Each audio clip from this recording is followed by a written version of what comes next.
Thanks for keeping in tune to Smooth 98.1. Love music, love life. This is the Smooth Breakfast. It's a Monday morning. Ayokunmi here, taking you into your Monday and your week in absolutely smooth style. Yes, I am. That's what we love to do. Hope you're having a great morning so far. And it's about to get a whole lot better because we're going to take a walk into the locker room at this time where we get to talk about sports. You know, at this time, every Monday, Wednesday, and Friday, that is what we do. Sporting action coming your way. Banter aplenty as well. Welcome along to the ride with us. And by us, I mean I'm being joined as always. You know her, you love her as well. Tega is in the building, even though virtually. Tega, good morning to you. Good morning. It's Monday. All Once right. again, So first of all, I just wanted to greet you, Ayo. I just also wanted to let you know that Ruth Van Nistelrooy won yesterday. Well, he drew with his team yesterday. I mean, they were mm, trailing by 2 goals to nil, and then the match ended 2-1. I just wanted to let absolutely you know in amazing. case you missed it. No, no, no, Just I didn't. I didn't miss it. I did not miss it. okay. But Because you thanks know for the how you put reminder. people used to do that side. 5 months, you chase away somebody, somebody win 4 matches for you, you chase him away, and now you're losing, he's winning. I just wanted to let you know. Thank All you for right. the updates, Tega. I appreciate it. Yeah, I appreciate the update. All right. We'll be talking about Manchester United, Manchester City, Arsenal, and what their real ambitions are. There are people that say my ambition is to be a nurse, but Mm. their homework and their tests, you can tell that their ambition is to be something else. we'll talk about that today. We'll also talk about what happened in Formula One. The season is finally over. The season has wrapped up. So for a lot of fans, they'll be moving from wearing silver or black to red. So we'll be talking about that, the Lewis Hamilton farewell.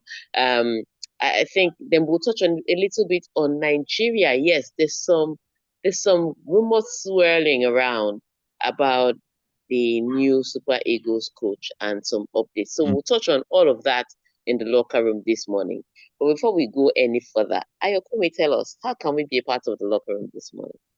I thought you'd never ask. All right, all right, all right. To be part of the locker room this morning, you can join us on WhatsApp and on YouTube and on the phone lines. Now, the WhatsApp number is and remains 0809 444 0981. 0809 444 That is the WhatsApp number to send your messages to. You can give us a call on the studio line if and when we do decide to open that, but just have the number all the same. 0201 4489981 0201 4489981. And YouTube is right there. We're streaming live. You can catch us at Smooth 981 FM Lagos. Smooth 981 FM Lagos. Uchena Okwe, I see you out there on YouTube. Don't despair. Don't despair. It's too early. Uchena, don't despair. We got this.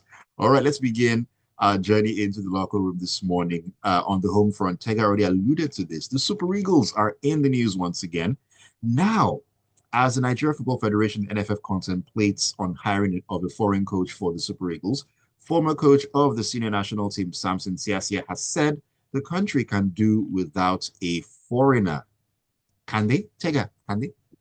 This is very interesting to me because, they're talking about Nigeria qualifying for Morocco, and that is done. But a lot of people were very angry about the way Nigeria qualified. Yes, they qualified top of their group. Yes, they qualified for Morocco. Um, but the last few matches, had question marks, especially Mm, the one against Rwanda in Uyo, where they lost. Now, World Cup qualifiers, Nigeria is already in a dire situation. oh, Remember, yes. they took the NFF. Well, news was coming out that the NFF is looking towards a foreign coach that would salvage the situation. We've seen that, seeing as Nigeria took a home based coach, and we didn't go to the last World Cup. They put their faith in the same home based coach, and it was faltering to the finish line at the AFCON qualifiers, and the World Cup qualifiers is almost out of our hands, that kind of thing. So they're looking towards going to a foreign coach. Now, they haven't confirmed. like I said, these are just conversations that they are having. Okay. My only question mark for foreign coaches, where is the money coming from? Me, I'm tired of the embarrassment that we had with Get Up Raw being owed several months, and then FIFA had to step in and say, pay him. I'm tired of the embarrassment with Jose Posero, who was owed several months, and then when they were asking him, he said it's only his wife that should know about his paycheck. You know, until until he was eventually relieved of that job, then he came out to tell us, oh, they are owing, those kind of things. I'm tired of the embarrassment. The question is, number one, how are we going to pay this coach? Because every small thing, foreign, foreign. And then number two, what is this foreign coach going to be doing differently for Nigerian football? Because we're going to spend money to hire a foreign coach. Any coach that's going to come to Nigeria already knows that Nigeria will owe them. So first of all, they will make us pay for that debt. Mm. They're not going to come cheap. And I don't know that the NFF has that money. However, when you look at the situation with the home-based coach, which home-based coach do you want to pick that we will respect enough? Because think about it, it was disrespect that pushed the judge out. It wasn't necessarily results, it was disrespect. Now, it was results that, is making them hesitant on hiring Augustine Eguavon on a permanent basis. Which local coach can they bring that they will respect and they will treat right, and he will also get us results? So the Nigerian problem with the Super Eagles is a tough one. It's just strange to hear them saying we want to go foreign. Where is the money? Where is the And money? and the annoying thing about going foreign is that it won't be top tier foreign at the end of the day. Yes, you owe money and all that, but you're owing money to a coach who is not a top tier coach at the end of the day. Another We issue. can't even. Is the one we can buy now? Is the one That's we what I'm can saying. buy? That's Yeah. what I'm So saying. we can't You're afford spending so top much tier. money, spending so much money still on someone who is not top tier. That makes it even more annoying. It's what we can't afford top tier. Um, we will still owe top tier, and then at the end of the day, it just becomes tough. So I mean, there are other people with different insinuations about this hiring of a foreign coach. Some people say they use it to make money. Whatever they're saying, those are just baseless allegations. The real issue, the ones we can touch, the ones we can back, so that they don't drive all of us to equity, is Mm. do we have the money to pay a foreign coach? Period. Mm. One day we'll get serious as a nation and One know what it day, is I want to one do. day. One day. Not today, but one day. All right, let's leave the mess going on at the glass house and head over to some Formula One talk points here. Now, it's all about McLaren. Through 6 years at McLaren, through all the highs and lows, sports can deliver. Lando Norris has always said he had the confidence that the team would get back to the top. He won the Abu Dhabi Grand Prix, sealed the Constructors' Championship. All I want to say is, Tega, is where was this win to deny Max Verstappen that win? What was he looking at then? He now He's won still in there. Abu Dhabi. He's still there playing best friends with Max Verstappen. I can't wait for Max Verstappen to drive on top of his head one day. Okay, no, he wouldn't, but you know what it is. But yes, Max Verstappen did another one again. So yesterday, remember how the grid was? McLaren needed to wrap up the championship in the last race. They're battling against Ferrari, and Ferrari were fast this weekend. So McLaren grabbed the pole position. They had Oscar Piastri up top, and they also had Max Verstappen. As soon as the lights went out, Max Verstappen saw an invisible space. Me, I did not see the space, Mm. but I'm not Max Verstappen. Haters will say it's because I've not won four world titles, or I've not won three and been given one. That's why I did not see the space. Anyway, as usual, Max Verstappen made a launch and launched into Oscar Piastri, hit him and pushed him all the way to the end of the race. He was, of course, given a 10-second penalty, but he came out of that crash a little better than he should have, because Oscar Piastri came out of the crash and was at the back of the grid. That's all I can say. And he was the one that was launched into. Oscar Piastri, in his bid to salvage what was left on his race, equally launched into Colopinto, who crashed out of the race completely. So it was a lot of madness happening in Abu Dhabi. But what that meant was, whilst they were crashing, the Ferraris were tiptoeing around all the carnage and making it great. Now, Charles Leclerc had to start from 19th on the grid because he changed his battery and he had run out of free battery changes to make. So there was penalty for changing the battery. So he started in 19th.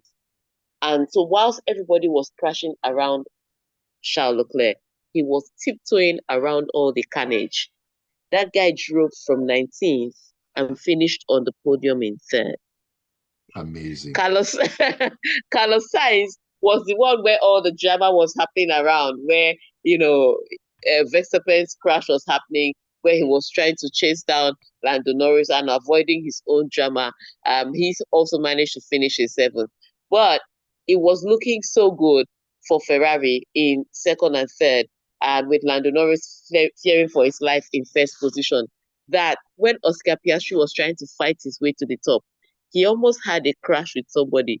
His team principal just came over the radio. He said, Piastri, we don't want the safety car to come out. So whatever you do not crash. In fact, it's better for you to finish in that 12th position than for you to try to finish higher and the safety car will come out and Lando Norris loses his first position. Because what they did not want was a safety car to come out and close the gap between McLaren and Ferrari, because Ferrari was obviously the faster car yesterday. So they had to come over the radio and warn him that, look, we know your ambitions, but we have our own ambitions and we are the ones paying your salary. So just be careful.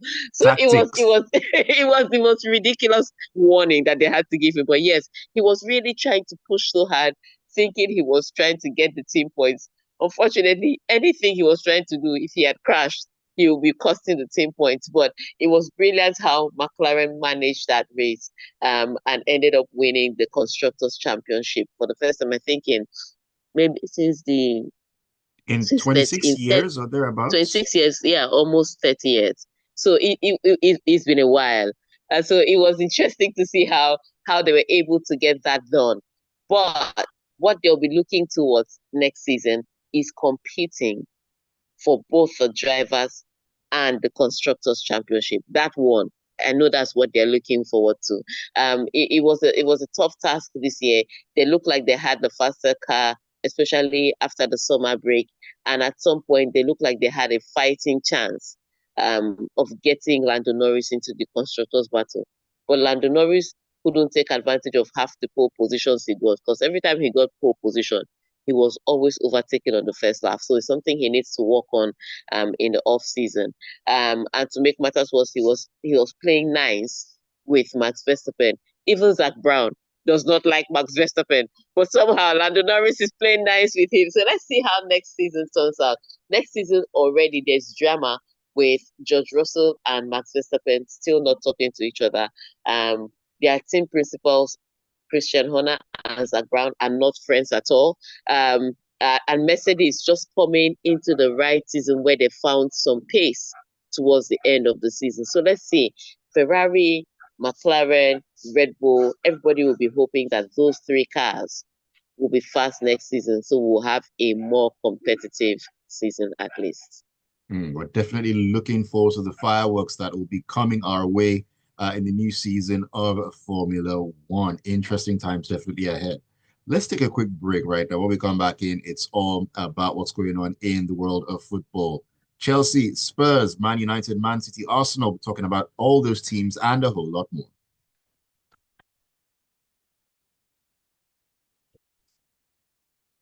Woo!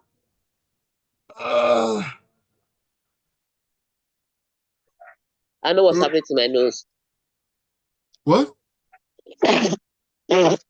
A lot of sneezing. Mele. Mm. As the Hamatan reached poolside, finally. Well, it it was cold kind of this morning, Jack. And I entered Ayo, studio. This was not trying to warn me. Ayo, are you do know that Hamatan is not supposed to be like winter, right? Well, Because the call they are looking for, I don't know what they are looking for. no, because the heat that has been slapping our faces recently has no, That's that part of heat the dry season now. that heat has been hot. So we need some cold to combat the heat. That's part of the Dust dry season. dust is everywhere, Sha. That one is it's everywhere. There's dust Okay, so everywhere. the Hamatan dust came, but the Hamatan has Oh not come.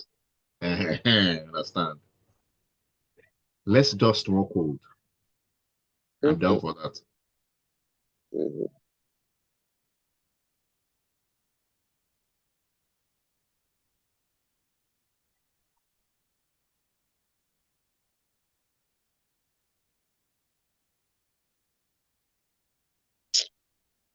People are already making 2025 plans.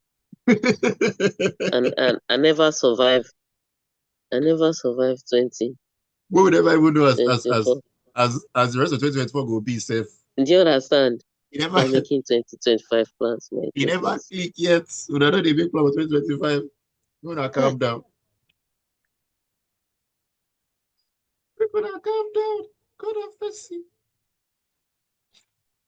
Uh,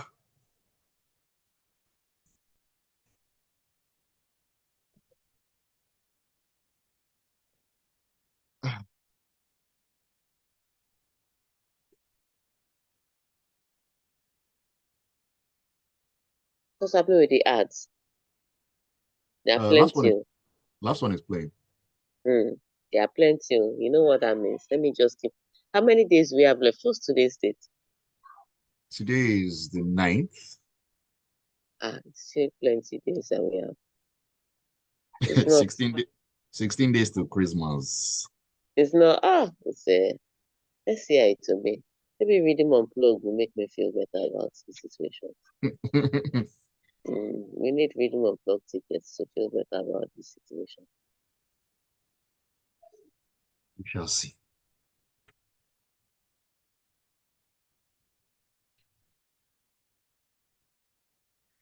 Welcome back into the locker room. Yes, on Smooth 98.1, your love music, love life, and of course, love sports station as well. Ayokunmi here on a Monday morning, keeping it locked, talking about the sporting news, making the rounds. Tega is also in with me to, give us analysis of the stories and, of course, banter, which is coming up in a little bit. Some has already dropped, but anyways, you know what it is that I mean. Welcome back, Tega, and of course, welcome back to the show this morning. Please do join Yeah, us. Do join join us, us. join us, join us. Let's quickly run into some of these stories because time, I don't want time to finish before we touch Arsenal small. Just small. Okay. Okay. All right. All right. All right. Let's jump into the stories. Straight. Spurs, Chelsea. Tottenham manager Ange Postecoglou said his side must show more discipline after blowing an early 2-0 lead to lose 4-3 at home to Chelsea on Sunday. Robin Hood team.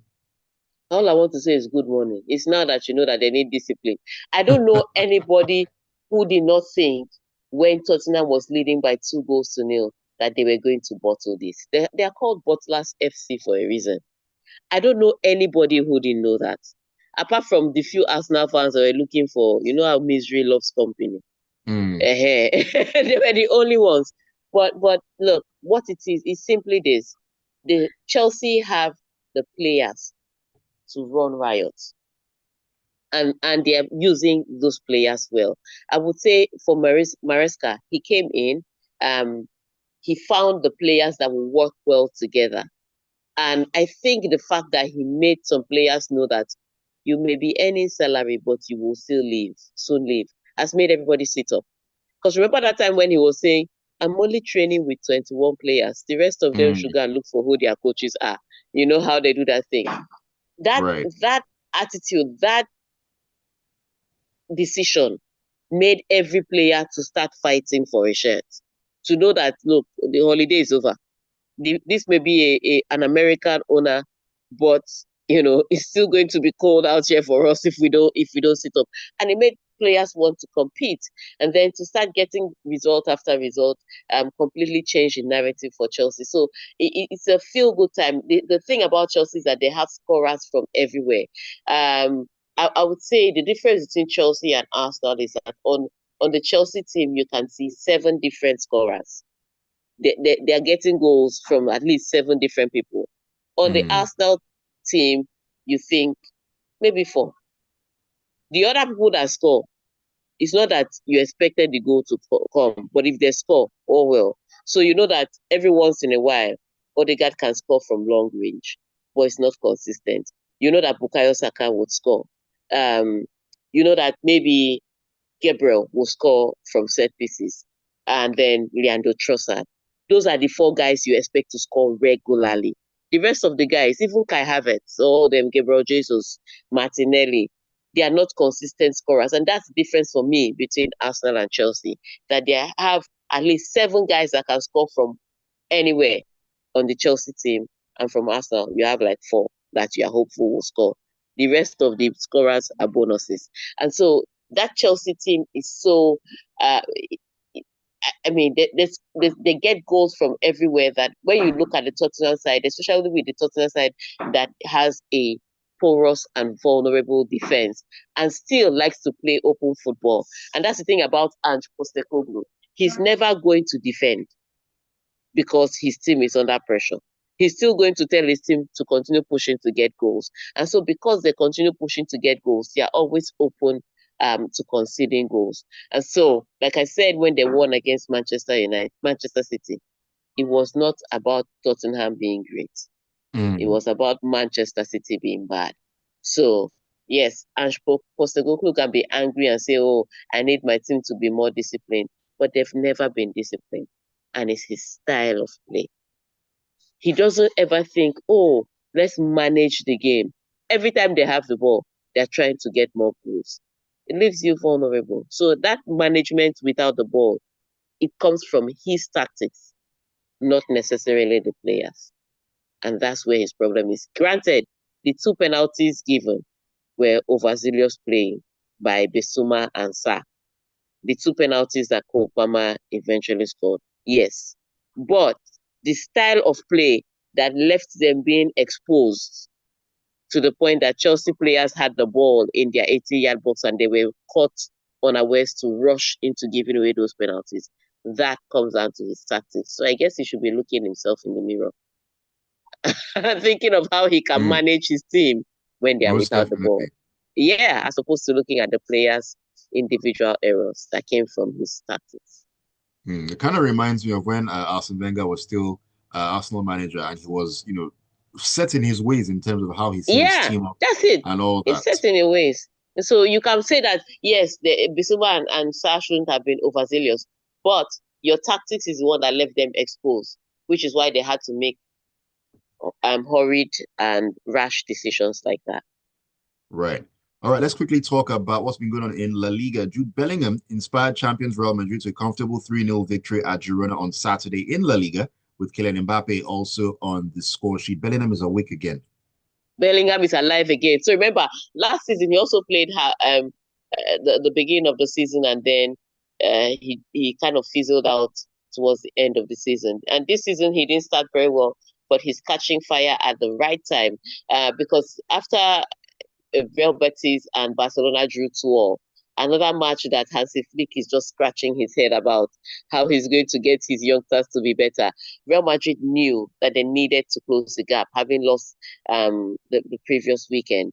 The previous midweek. And so they came into that match knowing exactly what they needed to do and wondering how they were going to do it without putting more pressure on Kylian Mbappe. And Jude Bellingham stepped up to the plate.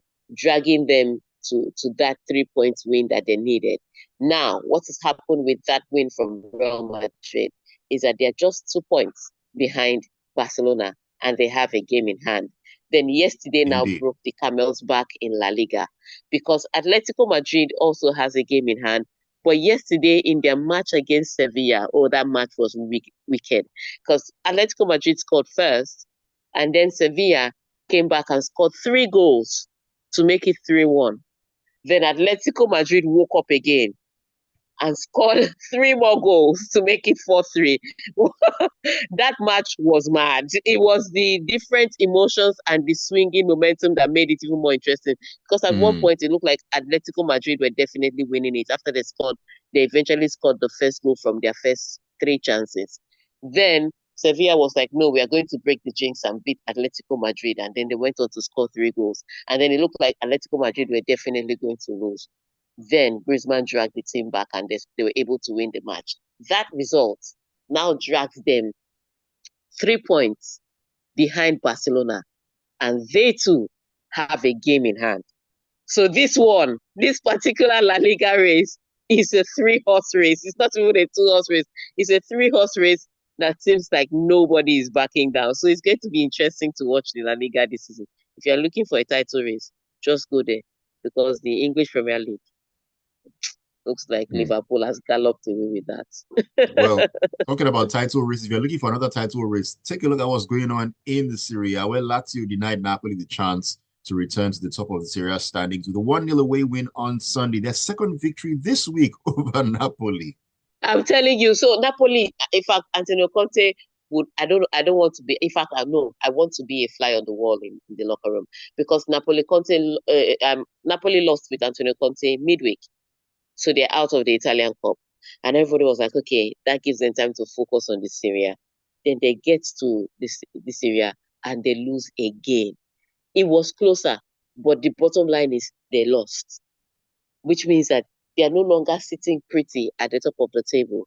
And that comfort that they had, that at least on the table we are good, is no longer there. So yes, Antonio Conte had a horrible week this week, losing in the Italian Cup, and then losing his position at the top of the table.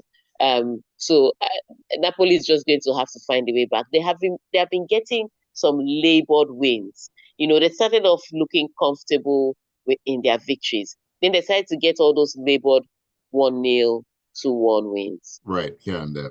And then it even became a tussle to even score the chances that they're getting. So the result may have been evident this weekend, but the decline started from after the international break.